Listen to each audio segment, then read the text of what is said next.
Hello, my name is Castillo and I am a general education instructor here at Southwood University. Today in this video we're going to talk about the addition and subtraction of whole numbers and integers. So let's go ahead and start.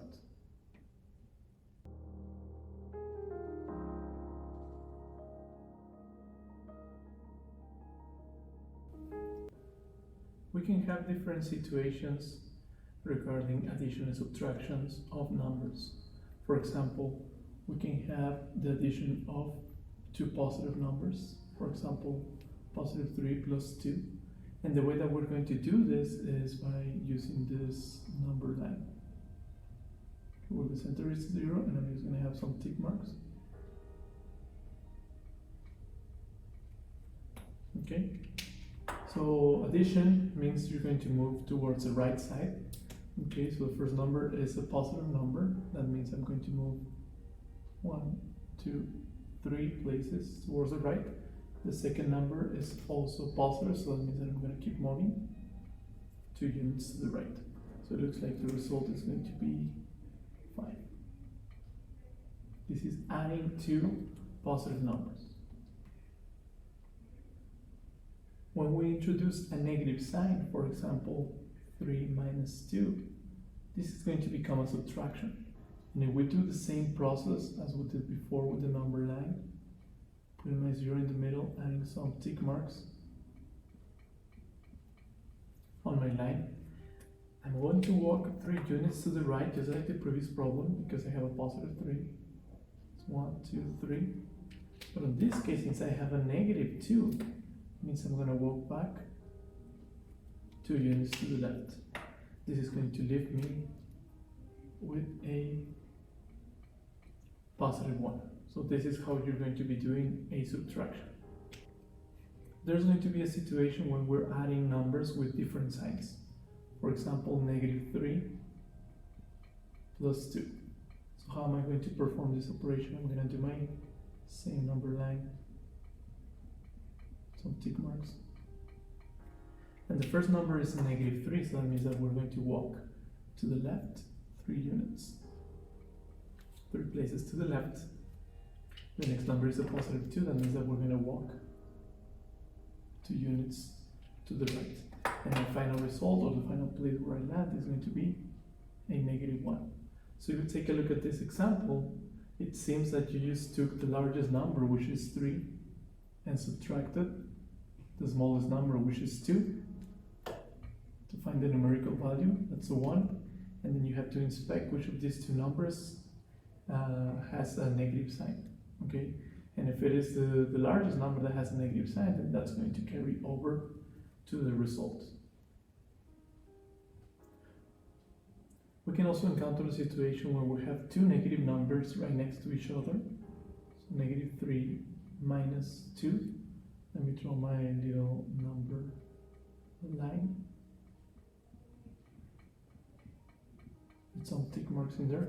We start with the negative 3, so I'm going to move towards the negative side 3 units, and the next number is negative 2, so that means that we're going to move 2 places in the same direction towards the left. This is going to leave me in the place of negative 5, and that's going to be my result. At this point, you can see that it looks like we added those two numbers, so 3 plus 2, and that's how we get the numerical value.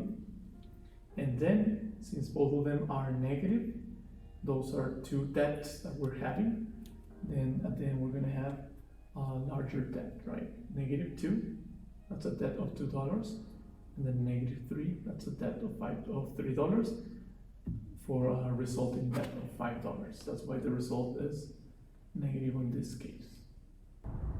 We're going to have situations where we're going to have numbers with different signs, and we're also going to have some parentheses in the middle. For example, 5 plus negative 3.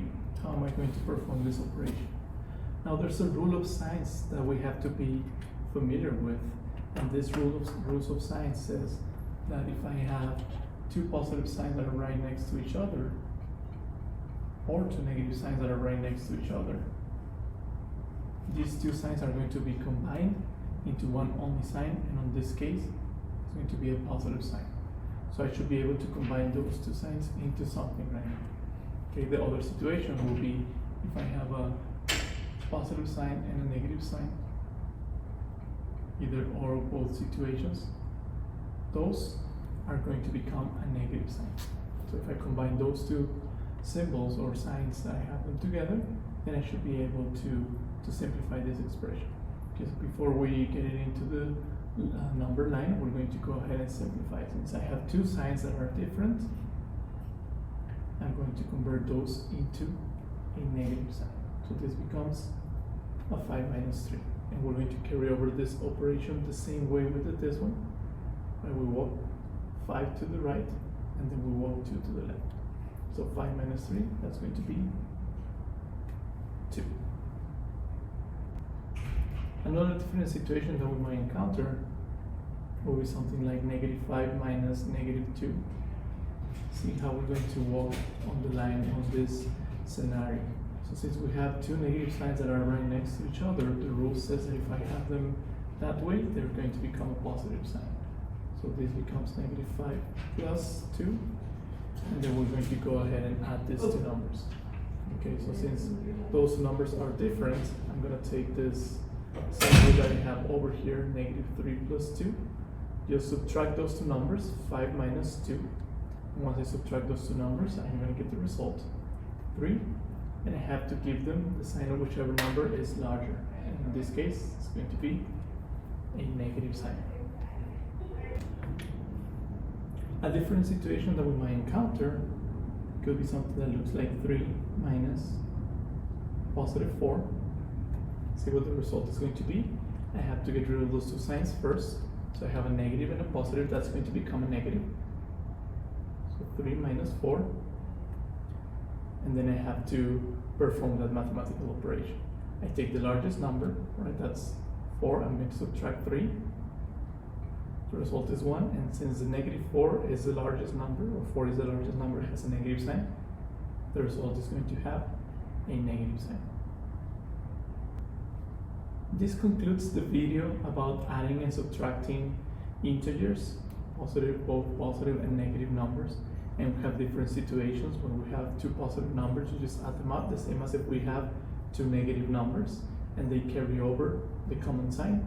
We also have the situation where they have different signs. If they have different signs, you have to subtract the largest from the smallest and give it the sign of the largest number. Okay? When we have situations with parentheses in the middle, then we have to cancel signs or simplify the expression. And in this case, if it's two positives or two negative signs, then you have to make those a positive sign. And if they are opposite signs, positive and negative, then they're going to become a negative sign. Make sure to subscribe to the channel and follow us for more math videos. Bye.